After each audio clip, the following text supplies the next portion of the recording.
Katherine Moore's body has been found. The 39-year-old personal trainer from Lexington, South Carolina had been missing for almost a week, and on Wednesday afternoon, investigators located a body in the woods just off North Lake Drive, less than a mile from where Elena was last seen alive. The clothing reportedly matches exactly what she was wearing the night she disappeared. Her identity hasn't been officially confirmed by the coroner yet, but right now, everyone involved in this case believes it's her. So here's how it happened.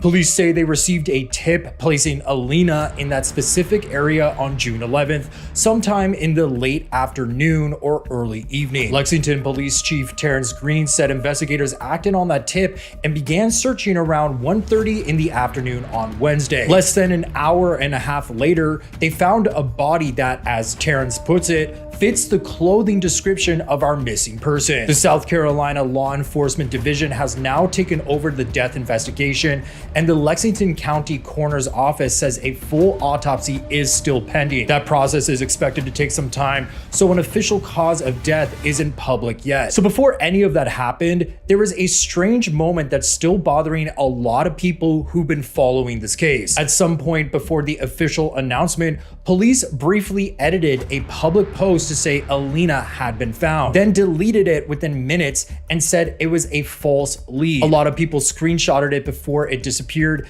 and there's still no real explanation for what that was about. For anyone just catching up, here's the quick version. Elena worked as a personal trainer at Wolf's Fitness Center in Lexington. On Thursday, June 11th, she signed into a Planet Fitness on Whiteford Way around 6:40 in the evening, walked out, and was last caught on camera around 9:17 that night, walking through a Publix parking lot headed in the direction of her own house. She never made it home. Her husband, Brandon Slice, reported her missing the next day. Elena and Brandon have been together for over 13 years and got married in 2024. Police have said multiple times that Brandon is not a person of interest in this case. But the part of this update that's genuinely unsettling has nothing to do with June 11th at all. It happened a full week earlier, on June 4th, and it only came out after neighbors handed their doorbell footage over to police. Neighbors Sarah Burleson and John Moore live about half a mile from that same Planet Fitness,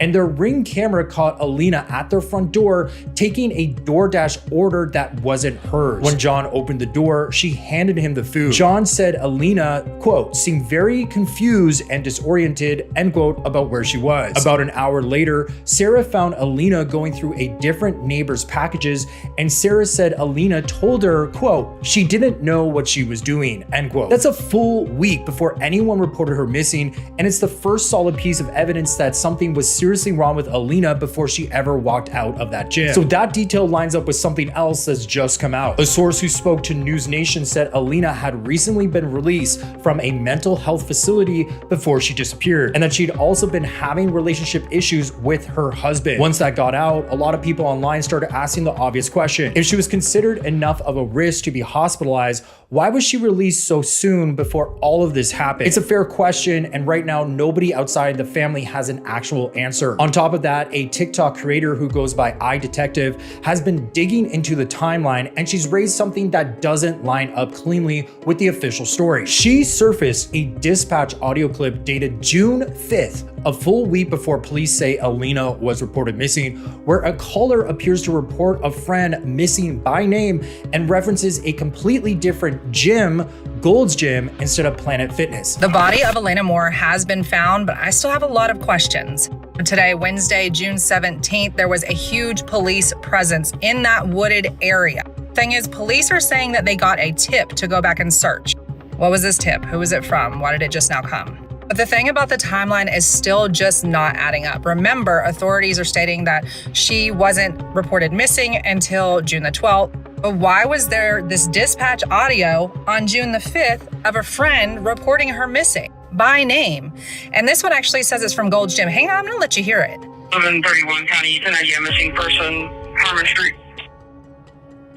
71, go ahead.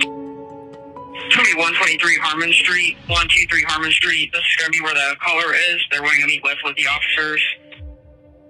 Caller states that her friend went missing from their work, the Gold's Gym on Augusta Road. Whiskey named Elena Moore.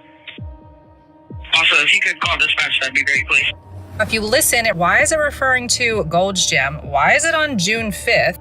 And why is there an exact same scenario of her last being seen at a gym on June 11th, Planet Fitness, and then the Publix parking lot shortly after that? But yet this ring footage is from June 6th.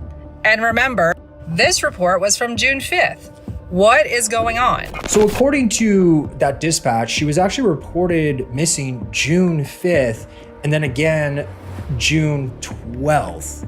So police haven't addressed this timeline discrepancy directly, but it's exactly the kind of detail that makes you want a clearer answer. There's also a claim going around online, currently unverified, that I discussed in my last video, that a witness saw Elena arguing with a man in the parking lot the day she vanished. Again, this hasn't been confirmed by police or any outlet covering the case, so take it for what it's worth right now, which is a rumor that needs more behind it. I do want to mention one more thing, and I'll keep this part brief out of respect for Elena and her family. So a woman who said she visited the recovery site posted on Facebook that it was clear, in her own words, that Elena's body had been there for several days.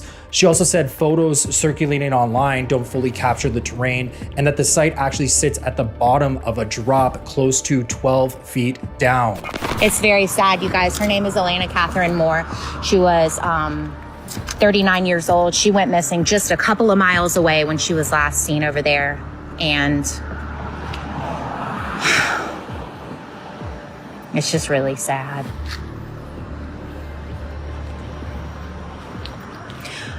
She was disoriented because I think mental health stuff, and that's where the body was. Do you see? You can tell a body was there.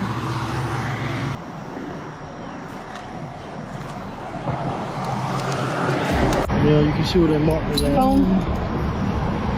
Yeah. Oh my God, the smell.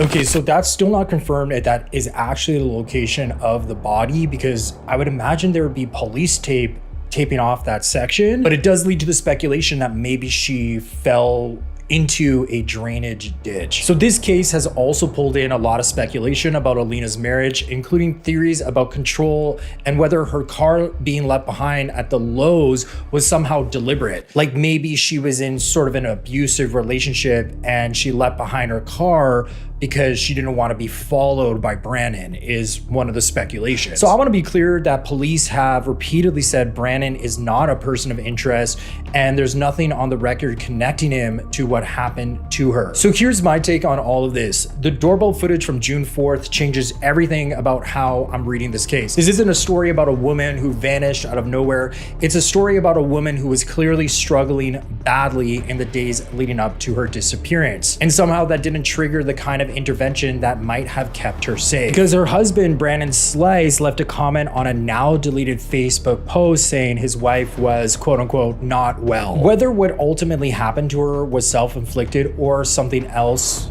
something more nefarious, entirely is still completely unknown, and I think it's important we wait for that autopsy before anyone draws hard conclusions. But of course, the bigger failure here, if you ask me, sits in the gap between June 4th and June 11th, the week where everyone around her apparently saw something was wrong and nothing changed.